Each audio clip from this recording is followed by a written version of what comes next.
Hello, all the students of Standard 5. Good morning. I hope you all are well in this pandemic coronavirus. Please stay home, stay safe.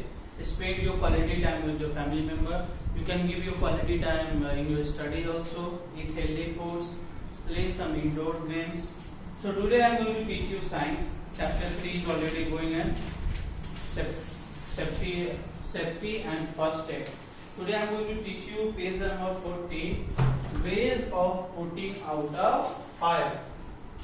Ways of putting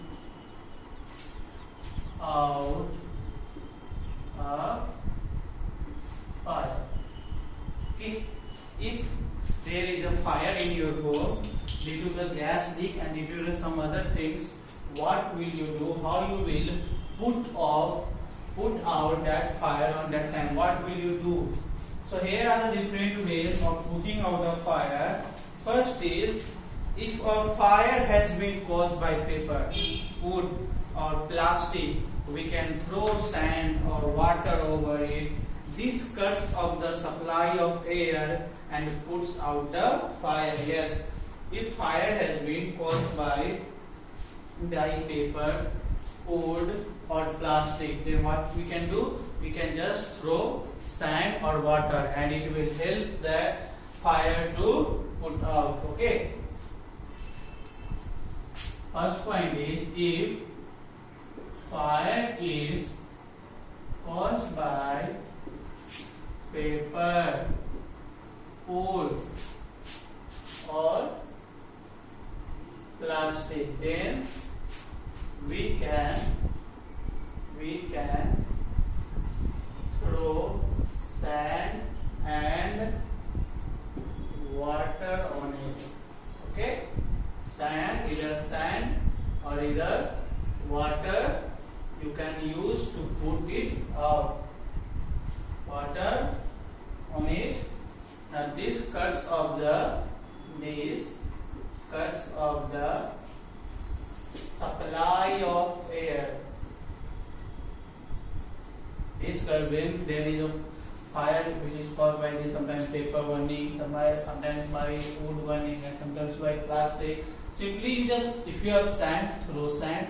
If you have water, throw water over it. Okay? Why? Because when you throw sand and water on it, it cuts off the supply of air. Okay? See, if somebody in your home, if there is fire in his body, then if on that time you should not panic. If you will run at that time, then fire can come in the contact of air and that fire will rise more. Okay. So on that place you should remain calm. You should lie down on the ground and you should roll down, or you should use thick blanket. Or if the fire is caused by this thing, simply throw sand or water, because it will cuts off the supply of air. If there is more supply of air, that fire will rise more. Okay, and puts out the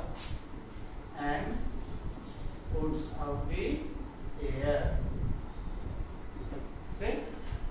Sand is not possible that it is available in your home, but water is there. So when there is a fire by this heating, simply put water. If sand is there, let's put sand. And number 2 is, we can use sand or mud to extinguish a fire caused by petrol, kerosene or cooking oil. Water should never be used. Okay.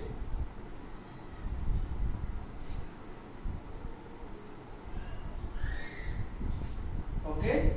If there is a fire caused by petrol, kerosene and cooking oil, then we should use sand or mud. Why? Whenever you have gone to a petrol pump, maybe your father has gone to petrol pump for filling the petrol into your bike, then you have seen that place that at petrol pump they keep one bucket or three, four bucket of sand also. Okay, because sand and mud help to put off the fire which is caused by petrol, kerosene or cooking oil. Okay, we can use sand or mud to extinguish extinguish a fire caused by petrol, kerosene, and cooking oil. Okay, water should never be used. If there is a fire by these three things, water should never be used. And I will tell you why. It should never be used. Why? Because kerosene, petrol, and this cooking oil is lighter than water. Okay, so when you will put water, that kerosene oil, that kerosene, petrol, and cooking oil, they will float on the water. Why? Because these are lighter than water. Okay, it is written that water should never be used. Why? Because because petrol, kerosene, and cooking oil is lighter than water, so it will float on water. Okay, it is lighter than water, so when you will put water onto this, they will float and fire will be continue. So instead of using water, you should throw sand or mud. Okay, students, now come to number 3 point.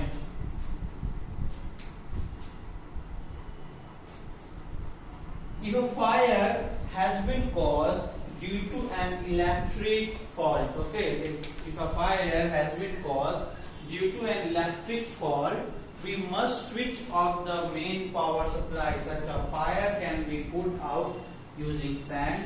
Water should never be used as it can lead to an electric shock. Okay, if in your home a fire being caused by sometimes if there is a shock, electric circuit is there, sometimes due to the fault, due to some damage, it's generates some fire. So on that time you should switch off your main power supply. Not if the fire is in your electric switches, you should not touch that electricity. You should go where the main power supply is there and you should switch off that power supply, main power supply. Keep in your mind, not that board supply. Okay, if in one board there are some switch and from some switch fire is coming, then you should not switch off that switches. You should switch off the main power supply. Means main power supply, with the help of that main power supply in your home, all electrics is coming. Okay, so you should put that main power supply switch off. Okay, if a fire has been caused due to electric fault, and instead you can use sand also. If from that switches fire is coming, then you can use sand also. And we must switch off the main power supply. Okay, we must switch off the main power supply. Okay, and or you can decide, or you can use sand also to put out the fire. Okay, either you can switch off the main power supply or either you can use sand to put out that fire. Students, now that last point I will explain in lecture number 2.